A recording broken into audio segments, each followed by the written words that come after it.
嗨，大家好，我是坦平叔，今天是2025年5月27号。这一期咱们继续聊一聊暴雷啊。昨天每日经济新闻报道，有一家知名的篮球机构东方启明星暴雷，多地停课，人去楼空。15年老牌篮球教育机构东方启明星暴雷。我们听了太多的这个健身机构对吧？健身房、连锁健身房等等暴雷，但是像这种教育机构暴雷尤其是这种体育类的似乎不是太多现在也开始暴雷了业务覆盖200%，东方启明星创始人表态不会跑路，消费者很急，我刚交了4500元。近日，全国知名连锁篮球培训机构东方启明星深陷闭店风波，广州、北京、武汉多地校区突然停课，据估计数千名家长面临预付学费无法退还的困境。据了解，不少家长所报课程剩余学费为数千元甚至上万元。沈女士告诉记者，她的孩子是在东方启明星小北校区报的名，我刚交了4500元，孩子没上几节课，3月份刚交的钱。根据这个媒体报道多地人去楼空。5月15日，东方启明星北京总部张贴公告称，因运营调整和设施维护临时封闭，员工转为居家办公。你说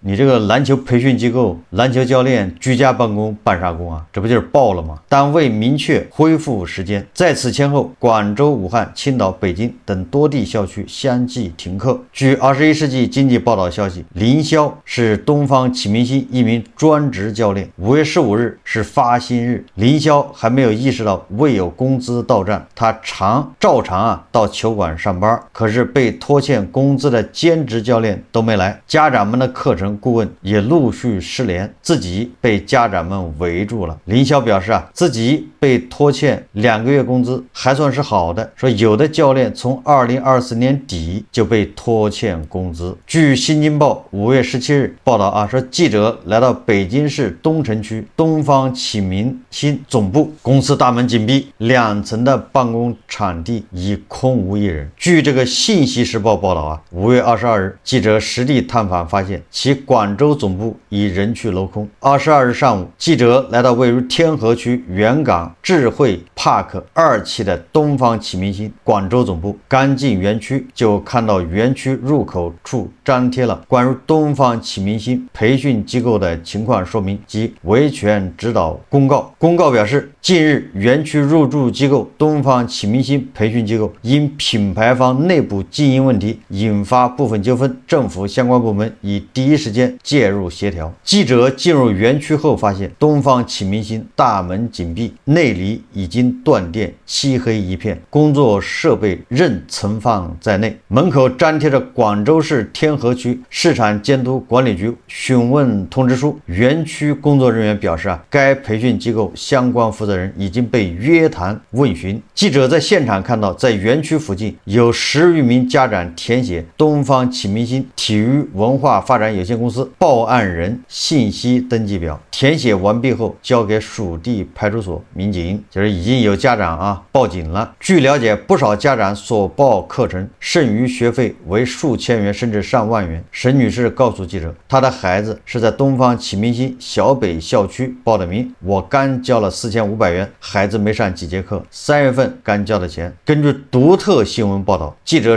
近日实地查看深圳多个营业点，发现均已大门紧锁。深圳东方启明星篮球培训龙华校区一位学员家长齐女士告诉记者，她于去年618期间参加机构团购活动，一次性缴纳1.2万元，购买了100节课礼包，现在只上了17节课，机构却停止运营了。那这个东方启明星创始人老板现在什么态度呢？媒体报道5月17日，东方启明星创始人金星发布视频，首先向学员、家长、员工及合作伙伴公开道歉，承认部分校区调整引发的课程中断、薪资拖欠等问题是自己的责任，并承诺东方启明星在我金星就在，不会跑路，表态会直面问题。这个金星自称抵押全部资产，借款并向公司注资2000万，试图维持运营。同时提到员工包括高管半年未发工资，仍坚持岗位，强调团队对篮球事业的热爱，同时指责部分负面舆论。负面舆论是啥呢？就是网上传言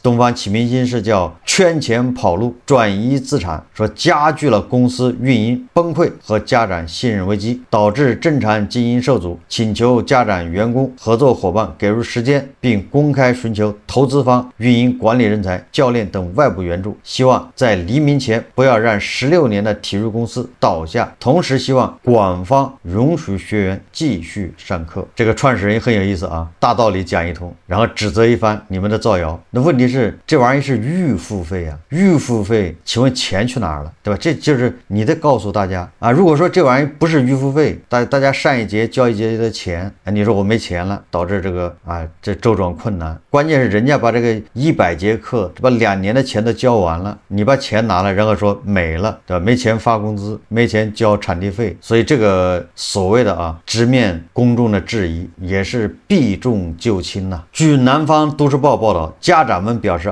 若机构未能实质解决退费复课问题，表态就只是种拖延话术；若能兑现承诺并公开透明处理债务，则有机会挽回部分信任。当前舆论场中，家长更关注退款进展，而非愿景宣导，因此回应尚未完全平息质疑。那可不吧，你把人家钱收了，提供不了服务，你光出来赌咒发誓有什么用那这个东方启明星到底遇到什么问题了呢？跟所有的暴雷企业一样无非是资金链断裂。那它资金链怎么断裂的呢？有业内人士说东方启明星叫误判形势，盲目扩张。据公司官网，东方启明星成立于2009年，覆盖全国200座城市，超1000座校区，累计服务超100万用户。作为一家老牌机构，从规模上看，东方启明星是行业里的绝对龙头，从质量上看也是行业里的佼佼者。但这样一家机构为何突然爆雷？答案恐怕在于误判形势，盲目扩张。据21世纪经济报道，北京市一名青少年体育培训机构负责人张磊表示，双减之后，青少年篮球培训迎来爆发式增长，很多学生从学科类培训里挣脱出来，选择了篮球等兴趣类培训。当时市场上一下子冒出很多新机构，估计有1/10到1/5的篮球培训机构都是双减后成立的。东方启明星的快速扩张速度惊人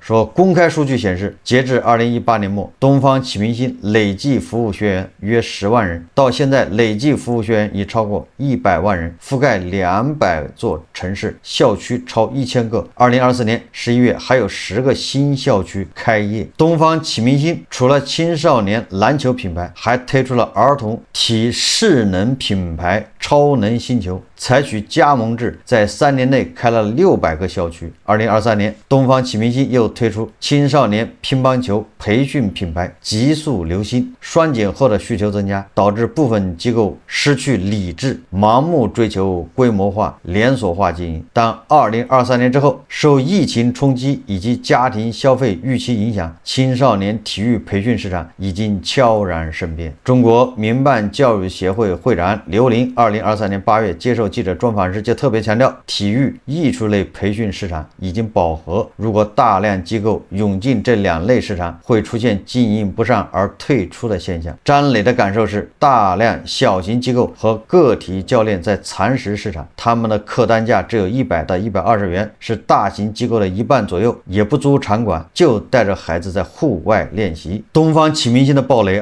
它只是一个信号，实际上就是兴趣类的这个培训市场迅速瓦解崩盘。这个不是危言耸听我记得前几天咱们做了个节目，对吧？就是钢琴市场突然崩盘，对吧？以前卖4、5万的钢琴，现在4、5千都卖不到，为什么？实际上钢琴市场崩盘和这个东方启明星这篮球培训班、培训机构、连锁机构崩盘是一模一样的，他们面临的问题是一样。说到这个东方启明星我还是有印象的，跟所有的北京的这个小孩一样我们家小孩也也是报了各种各样的培训班、兴趣班。这家长的心态都差不多啊，就是小孩愿意上什么兴趣班就给他报。所以我们家小孩啊，篮球、羽毛球都报了。所以他报的那个兴趣班啊，不是东方启明星，但是名字我都不记得。反正总之啊，每周带去上课，在那个体育场里面。然后那个体育场里面啊，就是里面不有很多场馆嘛，对吧？一个大的体育场里面，场馆里面，有好几块是篮球的，有好几块羽毛球的，那些都被人家用那个布啊，还有围挡隔成一块一块的，对吧？这一块叫东方启明星篮球什么培训基地或者叫学校，那一块叫什么什么一个机构，反正都是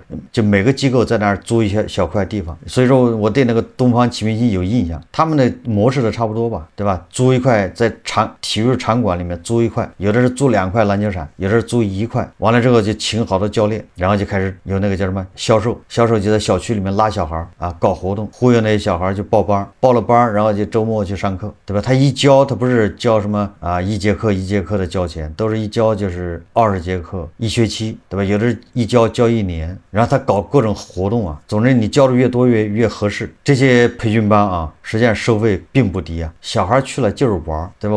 我在那观察啊，所有报篮球班的恐怕也只有那么1、2个、2、3个小孩是真的是对篮球感兴趣，对吧？练得有模有样，大部分都是去玩。因为现在小孩啊，他一有时间啊，就往沙发上一坐，就开始玩手机、玩 iPad， 不爱运动，所以家长把他送到这种培训班，就相当于强制运动，他就起这么点作用。那现在这些教育机构遇到什么问题呢？叫双重打击。第一重打击就是现在的小孩的人数下降，对吧？新生儿出生率啊，是不是断崖式下跌啊？为什么现在开始暴雷呢？因为你看啊，现在4岁、5岁的小孩正好是2020年出生的，那个时候人口就开始下降了。现在5岁正好是报这些培训班的高峰啊。你上了这个小学啊，上了初中，他的文化课就多了，报这种兴趣班的就少了。这是我的观察啊。一般的小孩在比如说3年级之前，幼儿园这段时期啊，他报的兴趣班特别多。到了3年级或者5年级往后啊，这个他的文化课就慢慢多起来了，开始学英语，对吧？学什么数学之类的啊。所以我认为啊，这个年龄段的孩子正好是这些兴趣班培训机构的这个高峰，而且这个阶段的孩子家长也不管，反正就你愿意报就给你报一个。所以这部分孩子啊，这个年龄层的孩子，这个阶段的孩子是这些篮球啊、这个足球啊这兴趣班的这个主要的目标用户。所以你看啊，这个东方启明星，它不仅有青少年篮球品牌，它还搞出了一个叫儿童体适能品牌，然后再搞了一个青少年乒乓球品牌，实际上就是针对这个年龄层的小孩。那现在我说了啊，是不是从2020年开始，这个新生儿人口断崖式下跌，这个群体人数在下降，这是第一个原因啊。第二个原因就是什么呢？第二个原因就很简单啊，家长没钱了。你不要说这个2线城市啊，你就是北京、上海的这些家长都不富裕，收入在下降，对吧？房价在下跌，完了之后还有失业的风险，按揭贷款还要还。那北京呢？你看那个宝马 4S 店都爆雷啊，北京的餐馆是不是都不挣钱了？胡一静老师都说了，他们家门口的餐馆以前人均是200，现在都是人均40-50。那胡一静家住的可是繁华地带啊，你就知道北京的这个是不是消费在降级啊？这个时候家长还有哪个有闲钱去让孩子报这种兴趣班？即使报他也压缩了，他本来对吧？什么随便报，篮球报一个，足球报一个，羽毛球再报一个，还有的报击剑，什么都有啊。现在顶多给你报一个，其他全给你砍掉。我想这恐怕是大部分家长啊都这么干。实在困难的连一个都不报了，有什么好报的，对吧？自己周末带着去操场上玩玩得了，都是因为没钱呐，勒紧裤腰带攒钱啊，要给他接下来报文化课啊，那文化课更贵啊，这辅导班。所以你看钢琴为什么一下就不行了呢？当然了，跟这个艺术类招生啊，这个政策变化这不都有关系，但是那些关系啊都还是次要的，最主要的是家长没钱了，再叠加这个小孩，对吧？这适龄的儿童在下降，那你说这样的培训机构哪个扛得住这个打击？都扛不住啊！以前盲目扩张的快的先倒啊，那些稍微稳健一点的不是不倒啊，后面要倒。少，除非他现在开始收缩，随便什么兴趣班、兴趣类的培训机构都一样，下场都一样啊，没有什么例外。比如报游泳班也一样啊。不要说这些兴趣班啊，这些兴趣类的培训机构爆雷，幼儿园都在爆雷啊。我在以前节目说过啊，我们家小孩上的那个幼儿园，2010年前后那多么火爆啊！那个时候啊，那小孩乌泱乌泱的，那个时候一个月学费好像是6000吧，还是7000，就最高啊，一个月啊。那个幼儿园也是连锁的，他们老板推出一个优惠政策，什么政策呢？就是你啊，往那幼儿园存上个是40万还是50万，存4年，存3年了，就是小孩子正好在里面上3年。你入园的时候存，等到小孩幼儿园毕业了，你就把这50万取走，兑付给你。然后呢，你这3年就免学费，就相当于免费上。那你想，很多家长都把50万存在那儿，结果啊，应该是23年爆雷，因为前面家长存的钱啊，他把挪用，不知道干啥去了，好像是投了房地产，还是扩展新的校区啊，他是搞连锁幼儿园的。为什么23年爆雷呢？就因为他招生越来越难的原因啊，跟我刚才说的是一模一样的，就本身小孩在减少。他火的时候，那个幼儿园恨不得100多小孩都不止啊，恐怕都有200啊，就是一到那个放学的时候，那个门口都围满了人接小孩的。第一个小孩减少了，第二个家长付不起这学费了，就很多家长觉得6000一个月还是贵啊，完了交50万他也不愿意啊，有人也交，但是总之就少了，什么意思？就庞氏骗局啊，就是交钱的人少了，但是他到期就要给人兑付啊，对吧？这一学期有100个孩子毕业，你要给100个家长退这50万，但是他新收的孩子只有50个，也就是他还要再找50个50万出来退，他哪有钱呢？对吧？他的钱都挪到房地产或挪到其他地方，新校区压在那儿，出不来就爆雷啊，就这么简单。幼儿园都爆雷了，所以说这种啊教育培训机构爆雷很正常。经济下行啊，我说的这还是正常的教育机构啊，培训机构，如果他把这个大家的预付费，对吧？大家的这个钱拿去投资了，那不完蛋的更快。最近网上有个帖子说的就是这个现象，什么帖子呢？叫打破的铁饭碗出现，200万教师或失业，也就是未来有200万的老师要失业。这老师失业不就是跟孩子减少有关系吗？这些培训机构、教育机构爆雷，不就会导致这些教练失业吗？这教练上哪儿当教练去啊？教师是编内最大规模的铁饭碗群体，没有之一。最近好多自媒体聊200万中小学教师过剩，教师铁饭碗即将被打破。根据北师大某教师团队预测，到2035年，全国将过剩150万小学教师，37万初中教师。那么根据这个推算啊，加上高中、高校，那至少有200万老师过剩。如果算上幼儿园，那教师规模啊，过剩恐怕不止200万。新生人口断崖式下跌啊，从最高峰1883万一年啊。2023年是902万，2024年呢还更少。今年2024年连结婚的都少了100多万对。2022年到2024年短短3年时间，在园幼儿总数暴减1220万，什么意思啊？对吧？从2022年到2023年、2024年就这3年，幼儿园的孩子少了1220万，这就是东方启明星这个篮球培训连锁机构爆雷的主要原因啊！因为这些孩子他们实际上就是篮球班的主要的这个来源，你一下暴减1200万，你什么概念？它扩张的快，所以它倒得快啊。2024年这些孩子，对吧？再过几年不就上小学了吗？再过几年不就上初中了吗？带着这么大一缺口，进小学、进初中，到哪里就产生巨大的缺口。全国教师啊，总人数是1892万，你就想象一下啊，这么多教师，以后每年新生儿只有700万，你怎么弄啊？2023年义务教育阶段专任教师达到1074万，我们假设啊，1074万不变，就维持这么个规模，9年制义务教育啊。等到2019年到2024年，这些小孩子进入小学，假设是100%的入学率，实际上达不到啊，对吧？总有这样那样的原因，人家不上学了，或者人家去别的地方了上学，去国外，对吗？就我们假设的是100%啊入小学，那小学生在校规模是多少呢？你把历年的啊小学生给他加上，1年级加到5年级，一共是6541万，这就是未来啊，就是2025年，就今年开始往后，你小学的只有6541万人。但是我们2023年往前算，普通小学招生1616万，在校生10580万啊，就是将近1个亿啊。毕业生1850万，这个一下就差4039万，也就是9年制义务教育啊，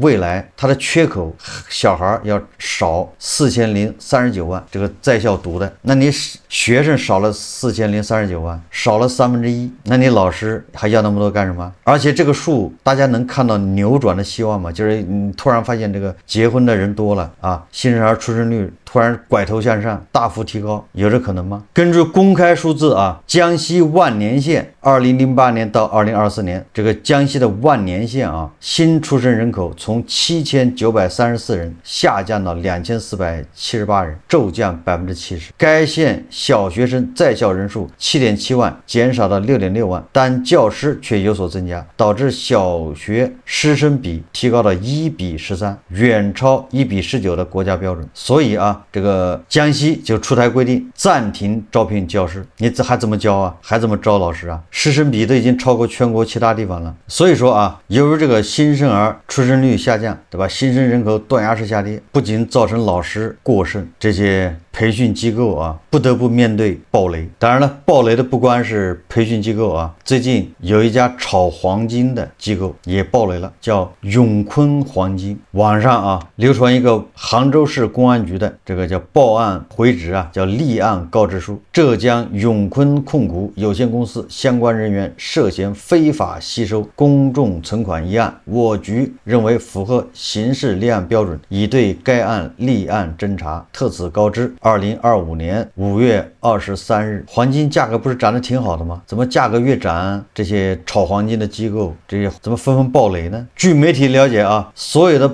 投资者之所以会选择在这家公司投资，都是基于这个保单以及这一份黄金的参单报告。银行的黄金参单凭据也是真实有效，需要警察核查里面一个具体情况。这个黄金的参单以及保险公司的合同都是真实有效的，也打过保险公司电话核查过保单的真实性，事发之后也打过保险公司电话报案，现在保险公司的态度是等回复。2025年5月20号当天的下午，永坤黄金第一次出现无法给客户打款，员工问董事长是否要把库存的黄金出了，董事长回复账户上的已经亏光了，没钱了。此时的董事长正在国外，约好跟高层视频会议，所有的高层都在等待，结果等到了凌晨12点多依然没有视频。回复说第二天中午12点视频会议让大家撑到6、7月份他从国外回来，又是一个下周回国啊，下星期回国，他是下个月回国。第二天的中午12点依然不接电话，不接视频，直接选择摆烂。21号有大量的本地投资者来到总部报案登记，警方也到了现场。又一个投资黄金的暴雷，现在受害人到底多少，涉及多少资金还搞不清楚。可以说现在是神州遍地惊雷声呐。好，这期节目我们就聊到这里，感谢大家收看。如果喜欢我的节目，欢迎订阅转发，也可以在下方留言评论，谢谢大家。